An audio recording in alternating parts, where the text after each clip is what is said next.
Aku bakal bahas tentang sosiologi sastra. Sosiologi sastra merupakan perpaduan dari dua ilmu yang berbeda, yaitu sosiologi dan sastra. Sosiologi adalah ilmu yang mempelajari struktur sosial dan proses-proses sosial, termasuk di dalam perubahan-perubahan sosial. Sedangkan sastra adalah karya yang merupakan gambaran kehidupan atau cerminan dari kehidupan nyata manusia dalam sehari-hari.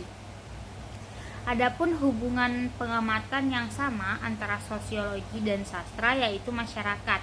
Tidak berarti menjadi mudah menarik sebuah simpulan tentang divisi sosiologi dan sastra secara integral atau sosiologi sastra. Asumsi dasar kajian sosiologi sastra yang pertama ada karya sastra sebagai cerminan masyarakat. Karya sastra mencerminkan kondisi sosial, budaya, politik, dan ekonomi pada masa penciptaannya. Karya ini mencerminkan realitas sosial di sekitarnya. Contohnya Laskar Pelangi oleh Andrea Hirata menggambarkan kehidupan masyarakat di Belitung dengan tantangan ekonomi dan pendidikan. Karya ini mencerminkan kondisi sosial dan budaya di Indonesia pada waktu penulisannya. Yang kedua ada pengaruh lingkungan sosial terhadap penulis. Penulis dipengaruhi oleh kondisi politik, ekonomi, budaya, dan keamanan di sekitarnya yang mempengaruhi proses kreatif dan hasil karya sastra. Contohnya Perempuan Berkalung Sorban oleh Abida El Khalid mencerminkan kondisi sosial dan perjuangan perempuan di Indonesia. Pengalaman penulis sebagai perempuan di masyarakat konservatif tercermin dalam tema-tema yang diangkat. Selanjutnya, sastra sebagai eksperimen moral.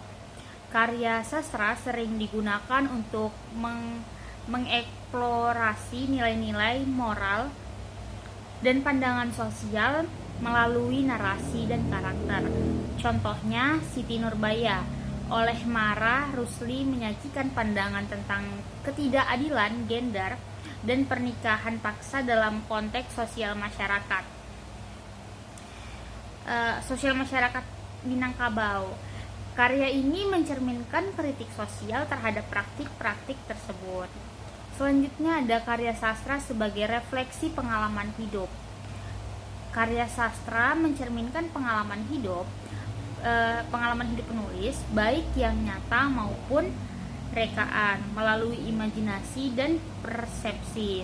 Contohnya kumpulan puisi Chairil Anwar mencerminkan pengalaman dan perjuangan Chairil Anwar dalam konteks kemerdekaan Indonesia dan kondisi sosial pada masa itu.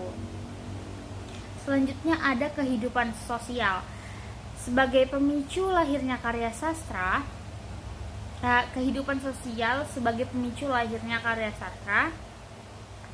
sebagai respon terhadap kondisi sosial dan budaya pada waktu tertentu. Contohnya Gadis Pantai oleh NH Dini menggambarkan kehidupan sosial dan perjuangan perempuan di Indonesia pada masa sebelum dan sesudah kemerdekaan.